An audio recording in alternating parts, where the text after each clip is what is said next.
Hello friends, नमस्कार, good evening. आप सभी का बहुत बहुत स्वागत है आपके अपने channel triple C WiFi Shri पर।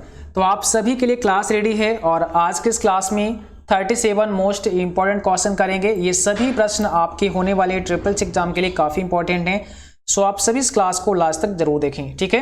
और आप सभी को बता दें, क्लास डेली 8:30 PM पर होती है, तो आप सभी डेली 8:30 PM पर क्लास को ज्वाइन जरूर किया करें, ठीक है। कि बहुत सारे बच्चे क्लास को लेट ज्वाइन करते हैं, तो आप सभी समय से क्लास को ज्वाइन किया करें। और आप सभी अपने मॉक टेस्ट हमारी वेबसाइट www.triplec-wifi.com पर जरूर दें। वहां पर आपको ढेर सारे ऑनलाइन मॉक टेस्ट अवेलेबल हैं और सभी मॉक टेस्ट आप हिंदी और इंग्लिश में कर सकते हैं। साथ साथ आप वहां से इंपॉर्टेंट क्वेश्चन आंसर और उनके PDF भी डाउनलोड कर सकते हैं। लिंक डिस्क्रिप्शन बॉक्स में दिया गया है, जहां से आप विजिट कर सकते हैं। चलिए शुरुआत करते हैं। आप सभी क्लास को एक बार शेयर कर दीजिए ताकि और भी बच्चे और भी साथी इस क्लास को ज्वाइन कर सकें। और आज का सबसे पहला प्रश्न आपसे पूछा है, दुनिया का पहला गणना यंत्र कौन सा है। आज इस क्लास में 37 क्वेश्चन होंगे और सभी क्वेश्चन आपके लिए बहुत इंपॉर्टेंट हैं। तो सबसे पहले क्वेश्चन का जवाब करना है, दुनिया का पहला गणना यंत्र कौन सा है। यहां पे कौन सा करेक्ट आंसर होगा। तो यहां पर हमारा सही जवाब है ऑप्शन पहला, अवेकस, ठीक है। अवेकस क्या है, दुनिया का पहला गणना यंत्र है, ध्यान रखना है, ठीक है। कई बार आपसे एनिएक का फुल फॉर्म भी पूछेंगे, तो यहां पर आपका जो सेकंड ऑप्शन दिया है एनिएक, इसका फुल फॉर्म क्या होता है आपको बताना है कमेंट बॉक्स में। इसका फुल फॉर्म होता है electronic numerical integrated automatic calculator, ठीक है। Electronic numerical integrator automatic calculator होता है एनिएक का पूरा नाम। ये भी आपके लिए काफी इंपॉर्टेंट है। क्वेश्चन नंबर सेकंड में आपको बताना है वह कौन सी मेमोरी है जिसमें उसके बनाते समय ही प्रोग्रामिंग की जाती है। मींस वो कौन सी मेमोरी है जिसको बनाते समय में ही उसमें प्रोग्रामिंग कर दी जाती है, उसके बाद में आप उसमें प्रोग्रामिंग नहीं कर सकते हैं, ना ही उसको आप डिलीट कर सकते हैं। वो कौन सी मेमोरी है आपको आंसर करना है। ऑप्शन में आपके दिया है रोम, टी रोम, ईपी रोम और ईईपी रोम।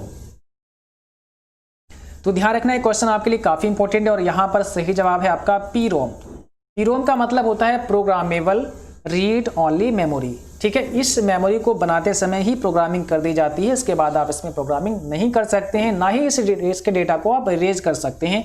कई बार आपसे ये भी सवाल हो सकता है कि रोम के किस किस्म के मेमोरी में आप डेटा को डिलीट नहीं कर सकते हैं, यानी कि रोम के किस टाइप की मेमोरी में डेटा को आप डिलीट नहीं कर सकते हैं। तो वो टाइप हमारा होता है पी रोम। आपको पता है रोम जो होता है वो 4 प्रकार का होता है। एक हमारा रोम होता है जिसको हम रीड ओनली मेमोरी कहते हैं। उसके बाद जो आपका दूसरा टाइप है वो है ई रोम का, जिसको हम प्रोग्रामेबल रीड ओनली मेमोरी कहते हैं, ठीक है। इसके बाद में है आपका ईपी रोम, जिसको हम erasable programmable read only memory कहते हैं। ये जो रोम होता है इसमें डेटा को हम डिलीट भी कर सकते हैं, लेकिन कैसे कर सकते हैं, जो अल्ट्रावायलेट रेज होती हैं, जो परावैंगनिक किरणें होती हैं, उनके माध्यम से इसमें डेटा को हम डिलीट कर सकते हैं, ठीक है। इसके बाद में आपका अगला है ईईपी रोम। ये होता है इलेक्ट्रिकली इरेजेबल, आप इसको इलेक्ट्रिकली रूप से इरेज कर सकते हैं इसके डेटा को। तो इसका मतलब होता है electrically erasable programmable read only memory, ध्यान रखना है, ठीक है। तो आप यहाँ ईपी रोम के डेटा को भी डिलीट कर सकते हैं और यहाँ ईईपी रोम के डेटा को भी डिलीट कर सकते हैं, लेकिन जो पी रोम होता है ये प्रोग्रामेबल रीड ओनली मेमोरी होता है, इसमें डेटा को हम डिलीट नहीं कर सकते। ये आपके लिए बहुत इंपॉर्टेंट है। चलिए क्वेश्चन अगला है, यूनिबैक का पूरा नाम क्या है। यूनिबैक का फुल फॉर्म क्या होता है।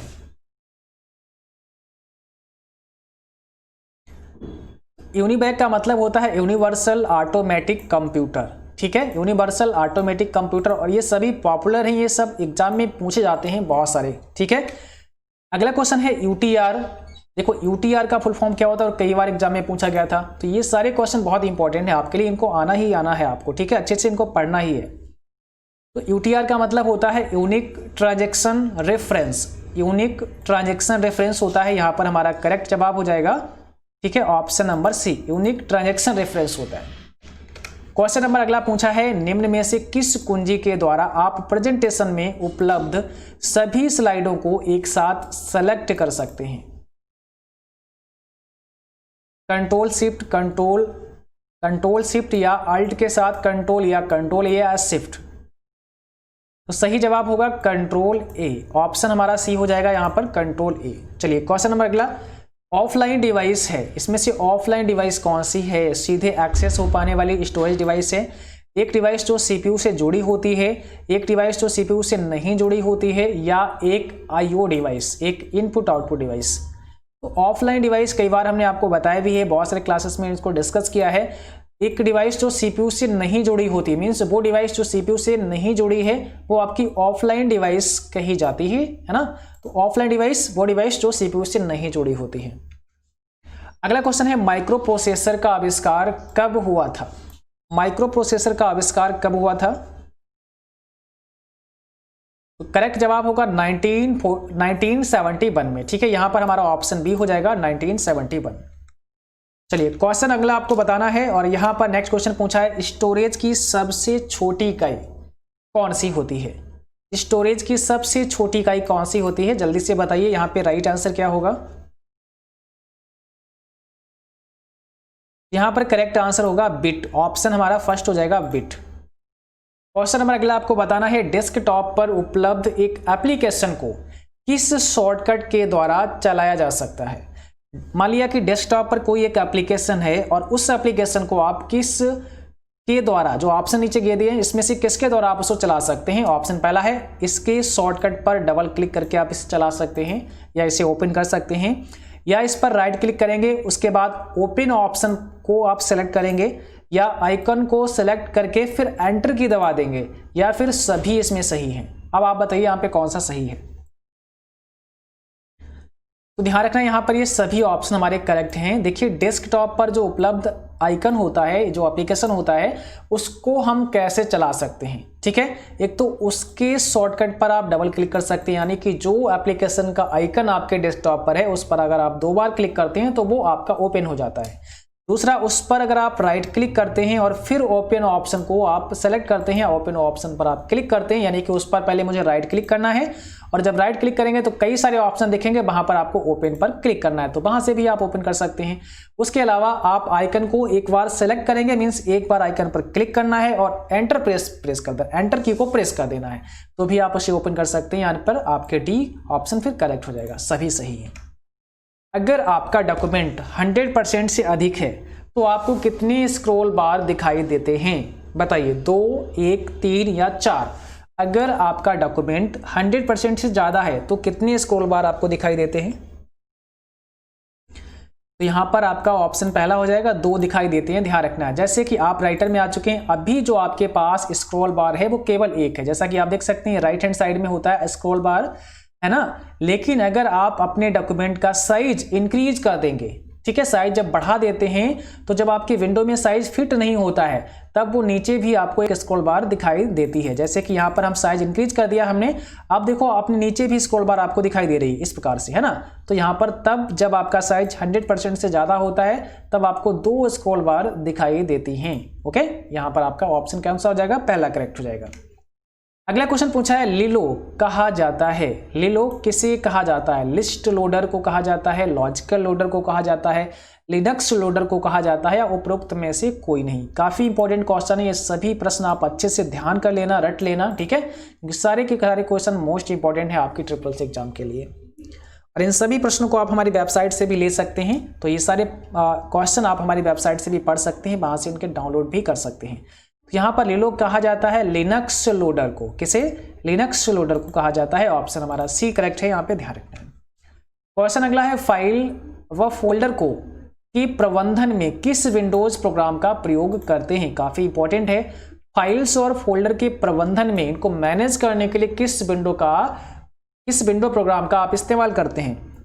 एसेसरीज का करते हैं, कंट्रोल पैनल का करते हैं, एक्सप्लोरर का करते हैं, ऑफिस का करते हैं?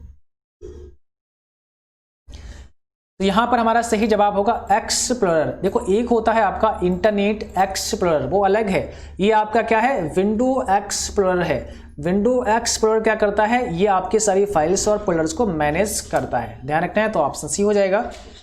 इंपैक्ट प्रिंटर किसकी तरह काम करता है? टाइपराइटर की तरह काम करता है, लेजर की तरह करता है, पेन, या उपरोक्त में से कोई नहीं? जो लेजर प्रिंटर होता है ना उसकी तरह काम करता है, या फिर इसमें से कौन सा सही हो जाएगा? तो इम्पैक्ट प्रिंटर जो होता है हमारा वो टाइपराइटर के समान काम करता है।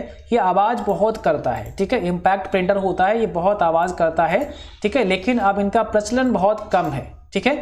तो आपके जो अब जो प्रिंटर होते हैं वो नॉन इम्पैक्ट प्रिंटर होते हैं, जैसे कि आपका लेजर हो गया, ये भी एक नॉन इम्पैक्ट प्रिंटर का एग्जांपल है। इंकजेट प्रिंटर हो गया, ये भी आपका एक नॉन इम्पैक्ट प्रिंटर का एग्जांपल है। तो अब इस प्रकार के प्रिंटर ज़्यादा प्रचलन में है, लेकिन ये जो आपका इम्पैक्ट प्रिंटर होता है टाइपराइटर के समान काम करता है, जो कि बहुत आवाज़ करता है। ओके, क्वेश्चन अगला है, कंप्यूटर की डिस्क ड्राइव का कार्य होता है। कंप्यूटर की डिस्क ड्राइव का कार्य क्या होता है? डिस्क को रोटेट करने में होता है, डिस्क को रीड करने में होता है, डिस्क से प्रोग्राम को मेमोरी में लोड करने में होता है, या फिर बी और सी दोनों। कंप्यूटर की डिस्क ड्राइव का काम क्या होता है, आप सभी को बताना है भाई। करेक्ट जवाब यहाँ पे क्या हो जाएगा, तो याद रखना है यहाँ पर आपका डी हो जाएगा, बी और सी दोनों।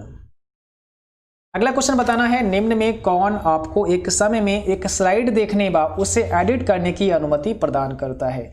इसमें से कौन आपको एक समय में एक ही स्लाइड देखने व उसे एडिट करने की अनुमति देता है?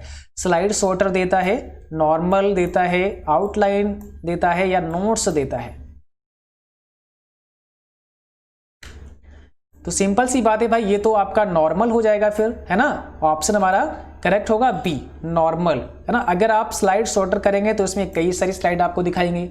आउटलाइन अगर आप कर देंगे तो यहाँ पर केवल आपको आउटलाइन दिखाई देगी, जैसा कि हम आपको एक बार इम्प्रेस में लेकर चलते हैं। और यहाँ से आप न्यू पर जाइए, सॉरी यहाँ से मैंने ओपन कर दिया, यहाँ से आपको न्यू पर जाना है और न्यू से आप यहाँ इम्प्रेस को भी, देखिए प्रेजेंटेशन को ओपन कर सकते हैं। एक बार हम आपको यहाँ पे प्रैक्टिकल दिखा देते हैं ताकि आपको ये चीज़ें थोड़ा आसान हो जाए समझने में, ठीक है। यहाँ पर हमारे पास ये स्लाइड है, अभी देख रहे हैं आप जो स्लाइड हमारे पास है, इसमें हम पहले तो इसका बैकग्राउंड थोड़ा चेंज करते हैं ताकि आपको ये साफ साफ नज़र आए। तो हमने इसका बैकग्राउंड चेंज कर दिया है, इसके बाद हमने इसी स्लाइड को कॉपी एंड पेस्ट कर दिया है और इसका भी बैकग्राउंड हम चेंज कर देते हैं, ठीक है। तो देखो अभी क्या है यहाँ पर, अब थोड़ा सा जूम करते हैं ताकि आप और इसे आसानी से समझ पाएँ। तो यहाँ पर देखो अभी आप एक बार में एक ही स्लाइड देख रहे हैं, ठीक है। एक बार में आपको एक ही स्लाइड नजर आ रही है। जब आप दूसरी स्लाइड पे क्लिक करेंगे तो वो स्लाइड नजर आएगी, और जब आप इस पर क्लिक करेंगे तो ये स्लाइड आपको नजर आएगी, ठीक है। तो यहाँ पर अगर आप व्यू पे जाएंगे, अभी देखो ये नॉर्मल व्यू है। ये नॉर्मल व्यू में क्या होता है, हम एक बार में एक ही स्लाइड को देख सकते हैं। उसके अलावा यहाँ पे देखो, जैसा कि हमने ये बहुत बार आपको बताया है, आउटलाइन व्यू पर आप क्लिक करेंगे तो इस प्रकार से केवल हमें आउटलाइन नजर आएगी। मीन्स जो टेक्स्ट इसके अंदर लिखेंगे आप, जो टेक्स्ट आपका लिखा होगा वही टेक्स्ट नजर आएगा, ओनली टेक्स्ट। अब ये भी क्वेश्चन आता है कि केवल टेक्स्ट को देखने के लिए आप कौन से व्यू को कर सकते हैं, तो हम आउटलाइन व्यू कर सकते हैं। उसके बाद नोट्स व्यू में आपको नोट्स भी दिखेगा, जैसे कि ये स्लाइड आपकी है और इस स्लाइड में क्या नोट्स लिखा है आपने वो नीचे आप लिख सकते हैं, या जो लिखा होगा वो आपको डिस्प्ले होगा, है ना। इस प्रकार से आप व्यू में जाएंगे तो यहाँ पर आपकी स्लाइड सॉर्टर व्यू है, इसमें बहुत सारी स्लाइड आपको नजर आ जाएगी, ठीक है। तो हमारा क्वेश्चन का जो जवाब होगा वो नॉर्मल हो जाएगा, क्योंकि हम यहाँ पर एक समय में एक स्लाइड को नॉर्मल व्यू में देख सकते हैं और उसे एडिट भी कर सकते हैं, ठीक है। अगला क्वेश्चन है, पॉकेट ऐप निम्न में से किसने शुरू किया? SBI, DOB, ICICI या HDFC ने? तो पॉकेट ऐप निम्न में से किसने शुरू किया? जल्दी से बताइए कौन सा करेक्ट आंसर है। और सभी क्वेश्चन इंपॉर्टेंट, ये भी क्वेश्चन बहुत इंपॉर्टेंट आपके लिए, क्योंकि सारे क्वेश्चन एग्जाम में पूछे गए क्वेश्चन हैं, ठीक है। तो ध्यान रखना है, यहाँ पर हमारा ऑप्शन सी हो जाएगा, ICICI बैंक द्वारा। पॉकेट ऐप किसके द्वारा शुरू किया गया था? ICICI बैंक के द्वारा शुरू किया गया था। एक्सेल में पूरी वर्कशीट को किसके प्रयोग से आप सेलेक्ट कर सकते हैं? Control space bar, control shift और space bar, shift plus space bar, या उपरोक्त सभी?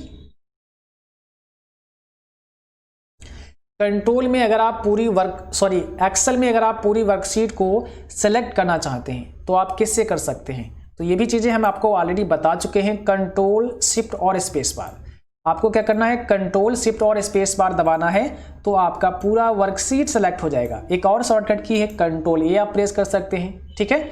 और अगर आप केवल शिफ्ट और स्पेस बार दबाते हैं तो केवल एक आपकी रो सेलेक्ट हो जाती है, और अगर आप कंट्रोल के साथ स्पेस बार दबाते हैं तो आपका एक कॉलम सेलेक्ट हो जाता है। कौन सा कॉलम सेलेक्ट होगा? जिसका सेल आपने एक्टिव कर रखा होगा, ठीक है।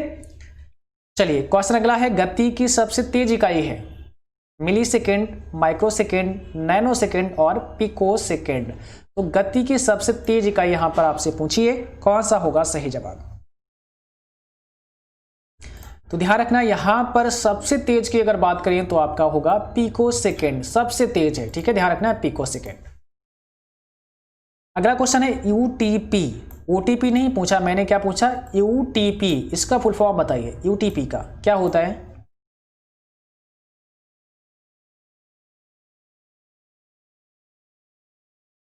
तो यहाँ पर हमारा करेक्ट जवाब हो जाएगा option C, unshielded twisted pair होता है यूटीपी का पूरा नाम। ओके, ध्यान रखना है। चलिए क्वेश्चन अगला है, विंडोज एक्सप्लोरर एक फाइल मैनेजमेंट प्रोग्राम है, ठीक है, जिसका प्रयोग आप कर सकते हैं, किस लिए कर सकते हैं?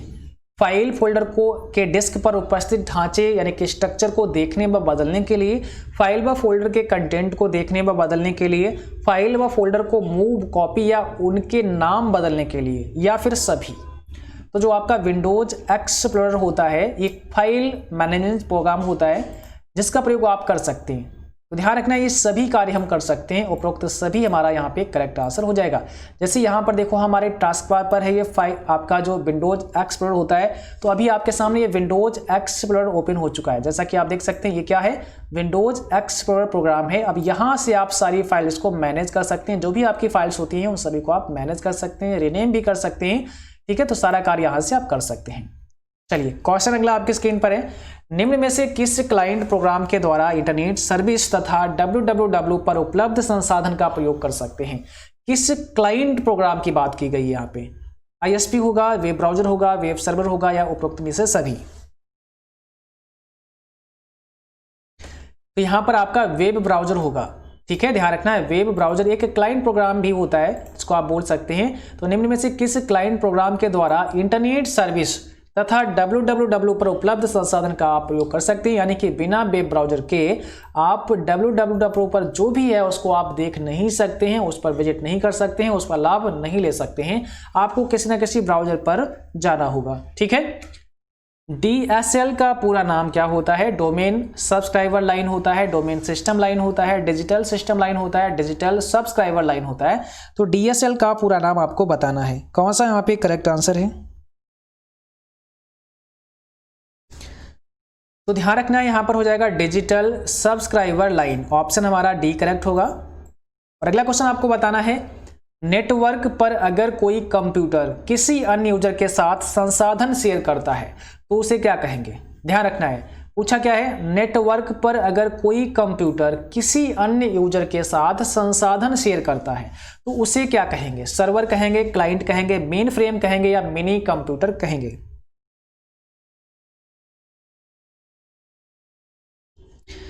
तो याद रखना है उसे हम लोग क्या कहते हैं? सर्वर कहते हैं। सर्वर वे कंप्यूटर होते हैं जहां पर बहुत सारा डेटा होता है और आप एक नेटवर्क के माध्यम से उस कंप्यूटर का डेटा एक्सेस कर पाते हैं, ठीक है।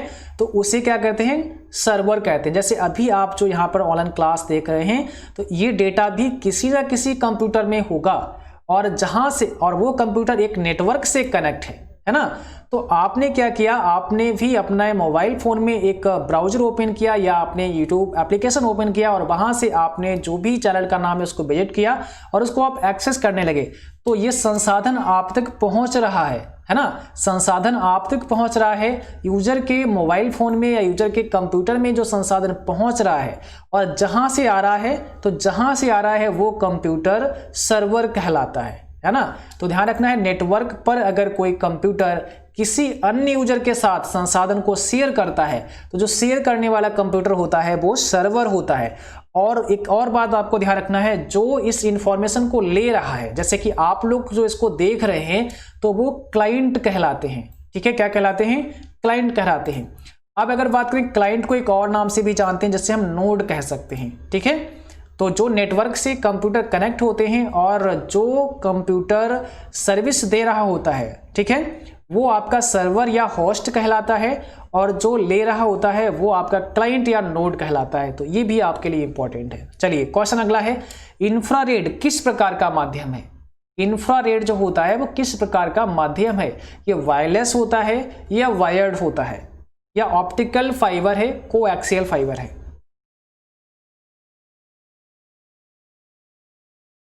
तो ध्यान रखना, इंफ्रारेड वायरलेस कम्युनिकेशन माध्यम होता है। कैसा होता है? वायरलेस, बिना तार का कम्युनिकेशन माध्यम, ठीक है। मुख्य मेमोरी क्या है? वोलेटाइल, नॉन वोलेटाइल, दोनों, या इसमें से कोई नहीं? तो यहां पर हमारा सही जवाब पहला हो जाएगा, वोलेटाइल। और अगला क्वेश्चन आपको बताना है, लैन यूजर को कंप्यूटर प्रोग्राम व डेटा शेयर करने की अनुमति देता है। ऑप्शन देखिए आप ध्यान से, communication server, print server, file server या उपरोक्त में से कोई नहीं। अब देखो यहाँ पे डैश लगा है, यहाँ पे आपको भरना पड़ेगा, ठीक है।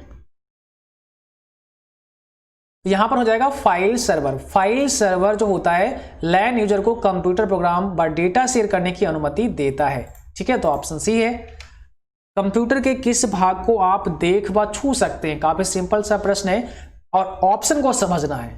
कंप्यूटर के आप किस भाग को केवल देख सकते हैं व छू सकते हैं? आप देखो यहाँ पे पेरिफेरल लिखा है, सॉफ्टवेयर, ऑपरेटिंग सिस्टम और कोई नहीं। अब आप लोग बताइए, यहाँ पे हार्डवेयर का ऑप्शन दिया नहीं गया है ना, तो आपको थोड़ा सा समझना है यहाँ पे कौन सा करेक्ट आंसर होगा। तो सही जवाब होगा आपका यहाँ पे पेरिफेरल। ओके, ऑप्शन हमारा ए हो जाएगा। अब आप सोच रहे होंगे पेरिफेरल क्या होता है?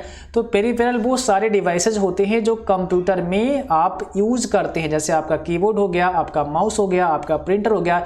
ये सभी कंप्यूटर के उपकरण, जो बाहरी उपकरण होते हैं कंप्यूटर के, उनको हम पेरिफेरल नाम से भी जानते हैं, है ना। तो ये सारे आपके क्या होंगे? हार्डवेयर होंगे। कंप्यूटर के किस भाग को आप देख व छू नहीं सकते हैं, सॉरी, किस भाग को आप देख व छू सकते हैं? तो हम यहाँ पे जैसा कि कोई भी कीबोर्ड या माउस या मॉनिटर या फिर यहाँ पे हार्डवेयर का ऑप्शन नहीं है, केवल इन्होंने सबको सम्मिलित कर दिया इसमें, यानी कि इसमें इन्होंने एक पेरिफेरल का नाम जोड़ दिया जिसमें सभी आ जाते हैं, है ना। सभी हार्डवेयर आ जाते हैं जो भी कंप्यूटर के बाहरी उपकरण होते हैं, तो हम इनको देख सकते हैं और छू सकते हैं, है ना। तो हमारा पहला ऑप्शन करेक्ट हो जाएगा, ध्यान रखना है। अगला क्वेश्चन पूछा है, ब्लूटूथ एक प्रकार का radio wave information transmission system है और यह कितनी दूरी तक अच्छी तरह काम करता है? जो ब्लूटूथ होता है एक प्रकार का radio wave information transmission system है। अब पूछा क्या आपसे, सवाल क्या है कि कितनी दूरी तक काम कर सकता है? तो यहां पर आपका सही जवाब है 30 फीट तक ये अच्छा काम कर सकता है, ठीक है। ऑप्शन पहला हो जाएगा। अगला क्वेश्चन है, लेयर द्वारा डाटा का फिजिकल पाथ यानी कि रास्ता निश्चित किया जाता है, एप्लीकेशन, नेटवर्क, फिजिकल या ट्रांसपोर्ट लेयर द्वारा। कौन सा यहाँ पे करेक्ट आंसर है बताइए? याद रखना है फिजिकल लेयर द्वारा, ठीक है। फिजिकल लेयर द्वारा डाटा का फिजिकल पाथ या रास्ता निश्चित किया जाता है। क्वेश्चन अगला है, 1 GB बराबर है, 1 GB किसके बराबर है? और आप ये सारी मेमोरी यूनिट एक बार पढ़ लीजिए, या फिर हमने इस पर भी क्लास दिया है, लेकिन एक क्लास हम आपको देंगे, ठीक है, जिसमें सारी मेमोरी आपको यूनिट पढ़ा देंगे, ठीक है। तो आपको पता चल जाएगा, सारी चीज़ें आपको याद हो जाएंगी। 31 में आप बताइए कौन सा करेक्ट आंसर है?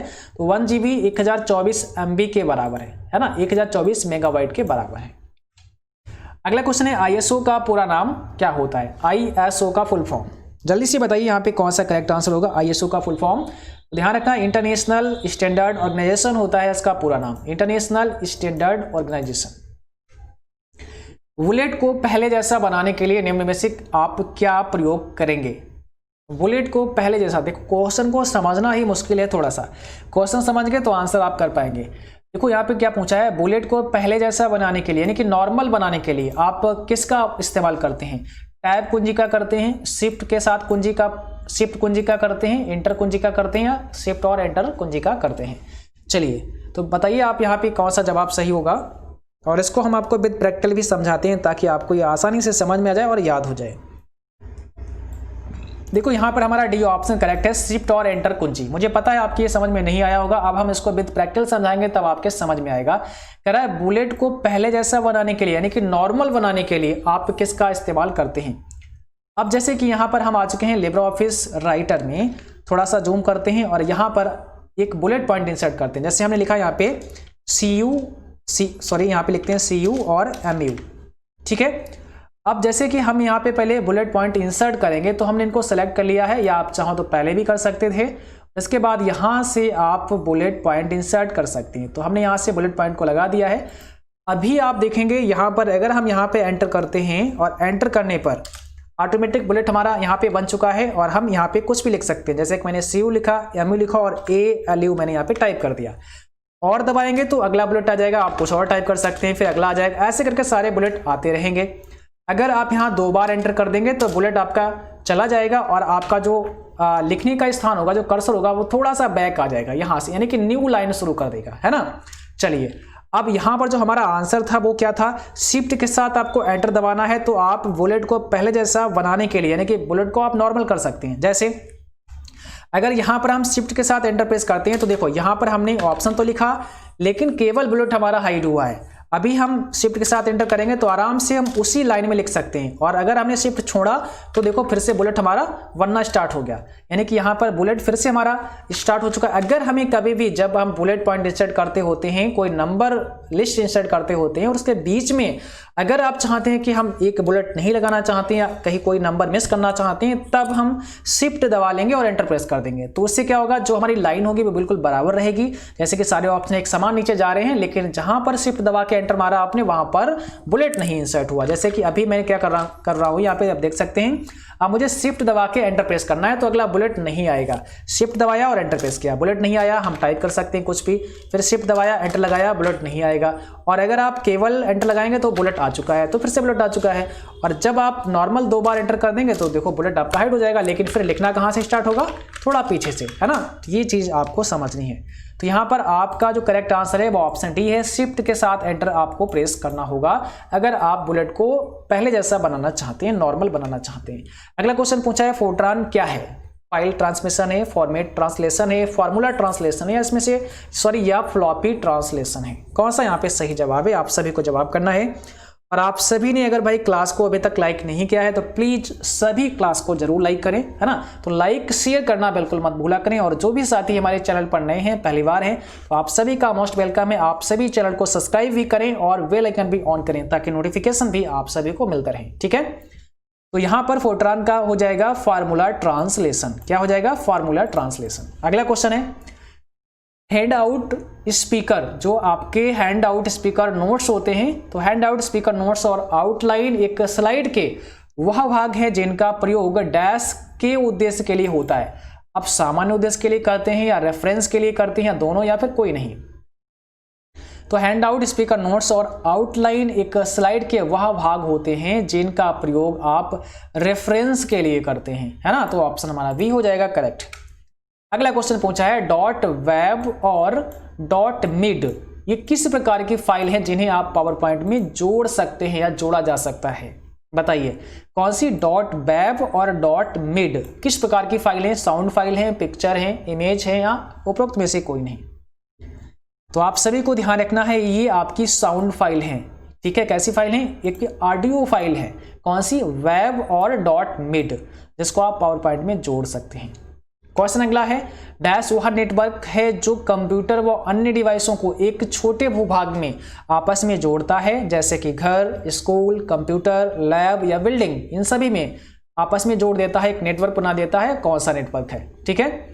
घर में जोड़ सकते हैं आप, स्कूल, कंप्यूटर, लैब में, या फिर आप एक बिल्डिंग में, तो उसे कहते हैं लोकल एरिया नेटवर्क। कैसा होता है वो, लोकल एरिया नेटवर्क होता है। तो ऑप्शन हमारा पहला करेक्ट हो जाएगा। और आज की क्लास बस यहीं तक थी। उम्मीद करता हूं आप सभी को क्लास पसंद आई होगी। क्लास अच्छी लगी उसको लाइक करें, शेयर करें में दोस्तों में, और जो साथी चैनल पर नए हो, पहली बार हो, आप सभी चैनल को सब्सक्राइब करें, बेल आइकन भी ऑन करें, ठीक है।